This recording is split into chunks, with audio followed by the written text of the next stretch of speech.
Why do you want to be a lobby boy? Who wouldn't? At the Grand Budapest, sir. The Grand Budapest Hotel.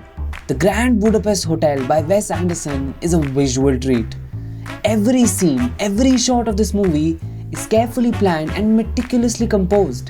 In this video, we are deconstructing the world of the Grand Budapest Hotel. And we will look at the different architectural influences that inspire the design of the buildings within the film. Before I start off discussing the architecture of the movie, let me first discuss the movie itself. She's been murdered. And you think I did it.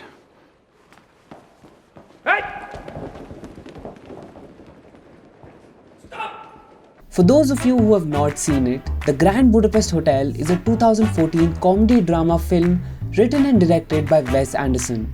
This film explores tragedy, war, fascism, nostalgia, friendship and loyalty. At least that is what is written on Wikipedia.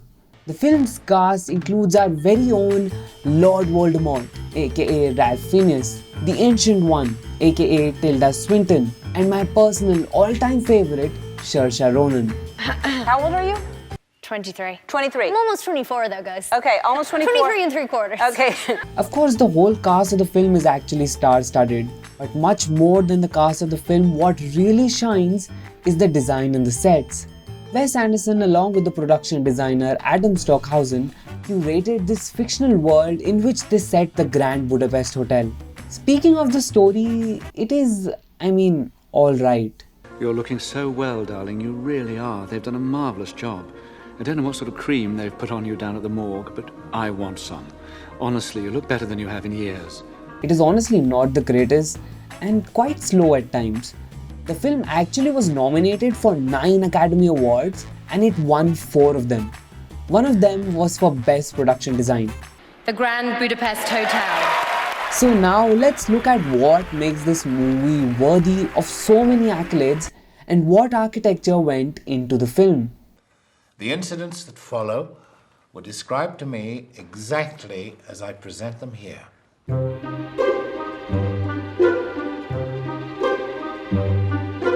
So The Grand Budapest is Wes Anderson's 8th feature film.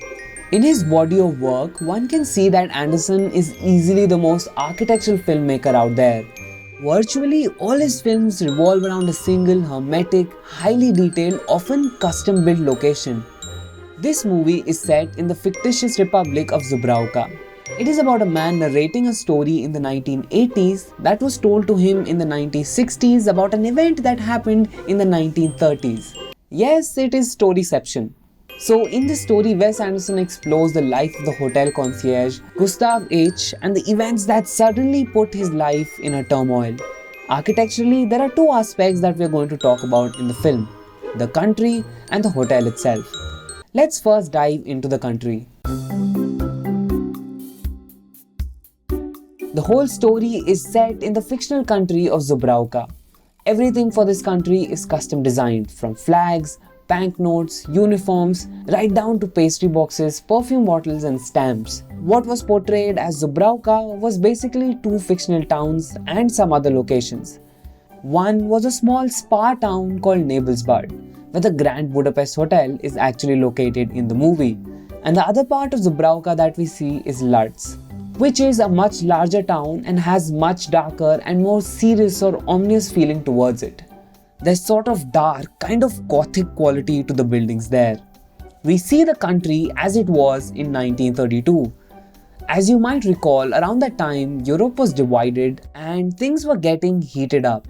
The country of Dubravka also seems to be having a bit of military takeover going on at the time. Now, as the movie starts, we are told that the glory days of the hotel were over, and that Gustav was one of those people who still lived in the nostalgia of the bygone age.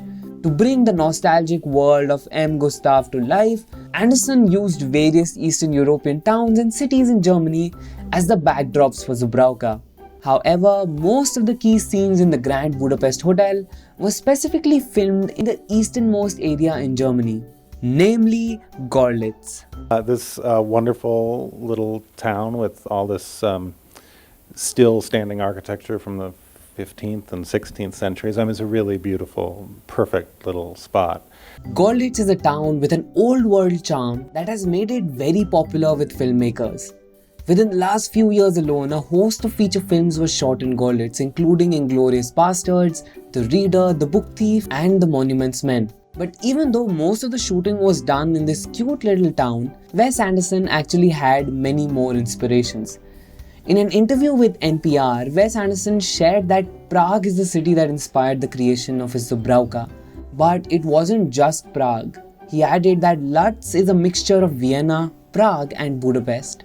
He also added that the film's political backdrop is a mixture of both the world wars. Now, other than the cities, we also saw some more locations spread throughout the film. Well, what does it say? Where is it? What's it all about, damn it? Don't keep us in suspense, Serge. This has been a complete fucking nightmare. Just tell us what the fuck is going on!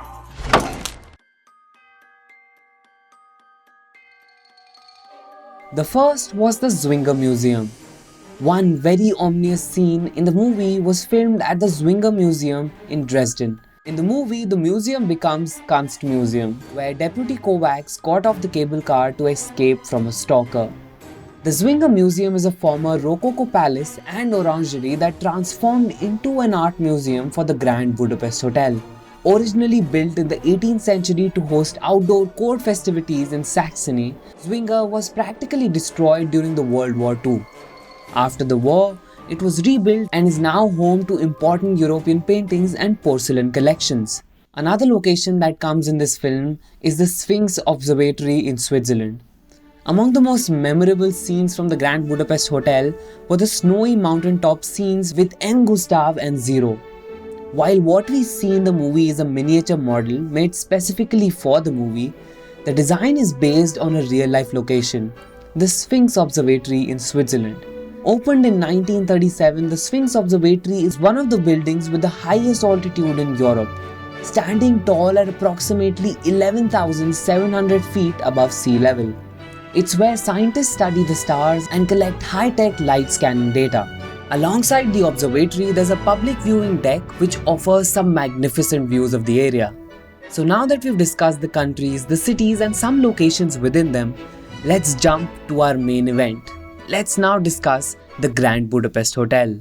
I decided to spend the month of August in the spa town of Nebelsbad below the Alpine Sudetenwalds and had taken up rooms in the Grand Budapest, a picturesque, elaborate, and once widely celebrated establishment. I expect some of you will know it. Now, the movie is an homage to a bygone European grandeur, and the hotel itself registers the change. As I told you, it is actually a story within a story within a story. A writer in the 1980s is remembering the 1930s tale which was narrated to him in the 1960s. At the start of the 1930s segment, we are told that the hotel is already past its 19th century heyday, and most of its clientele are wealthy aging widows. We're introduced to this lavish Art Nouveau styled pink hotel. By the close of the 1930s, the fictional war is approaching and the hotel has already been taken over by a fascist military who use it as barracks and drape it with the SS-like insignia. But we also see the hotel decades later, with a communist year makeover. Here the Art Nouveau glitz is buried beneath a patina of Eastern Bloc modernism.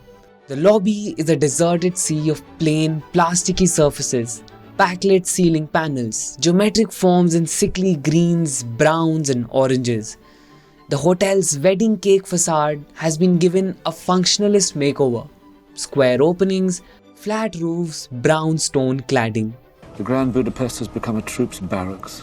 I shall never cross its threshold again in my lifetime. Me neither. Never again shall I welcome Actually, I you. think we might be going in there right now after all. So how did they actually create the hotel? It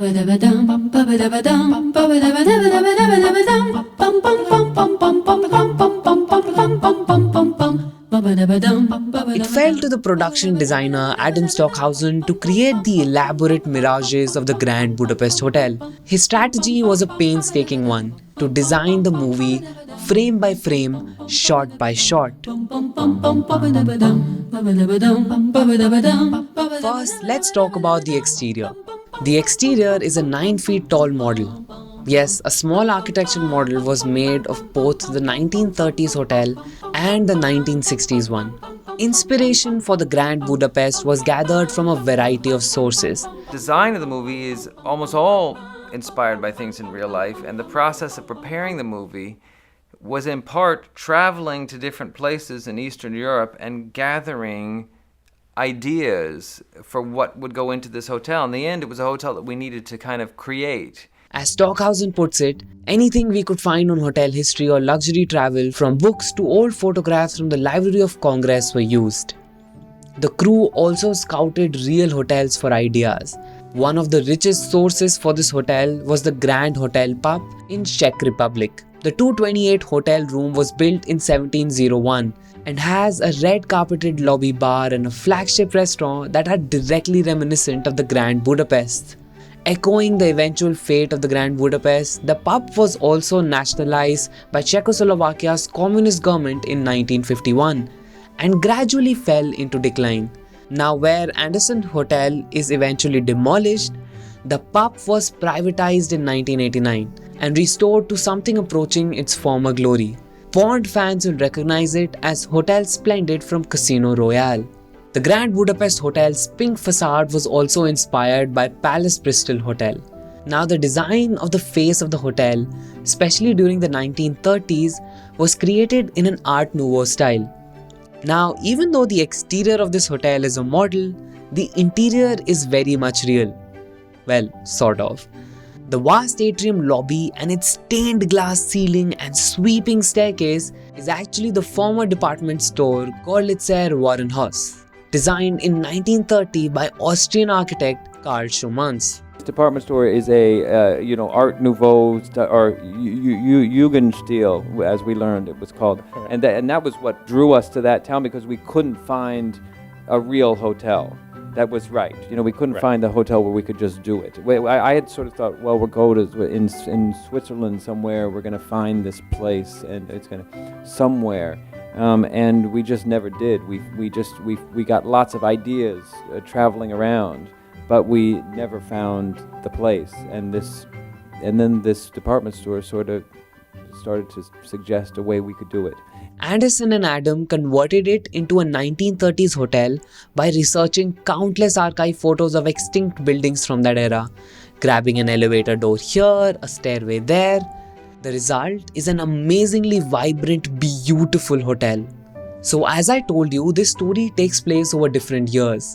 The hotel had to work for both the 1930s and the post-war era. To do this, Anderson's team created the 1930s hotel, and then on top of the 1930s set, they created the 1960s one. So they shot the 1960s scenes first and then peeled off this gloomy, functionalist makeover to give way to the bright wedding cake inspired 1930s hotel. Now, one last thing we will talk about in this video is the use of color. Wes Anderson has an incredibly strong sense of color. As Adam told reporters, the pinks in the film started day one. I remember our very first discussion, and he knew that he wanted the hotel to be pink. And then that kind of gets embellished and bigger, and the final look of the hotel is sort of combination of pink, purple, yellow and gold and red. For this film, they actually took 50 different pink samples, varying in different shades, lining them up in a hallway and staring at them, and gradually picking away until they were left with what was the winner. So as picky and precise they were about what they wanted in their sets and buildings, they were the same way about the colors they chose. And there you have it, folks, the architecture of the Grand Budapest Hotel. If you haven't seen this movie yet, I highly recommend it. If not for the story, do watch it for the incredible detail that went into the set design. So let me know your thoughts about this video in the comments below. Don't forget to like, share and subscribe to BlessedArch for more such content.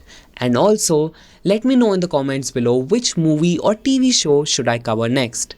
Also, if you like this video and the other content that I create on this channel, you can help support this channel through Patreon. Patreon is a platform that lets you support your favorite creators, and for my channel you can support it for as little as $2. So if you would like to support it, you can find the link in the description below. I will see you guys very soon with more content. Bye bye.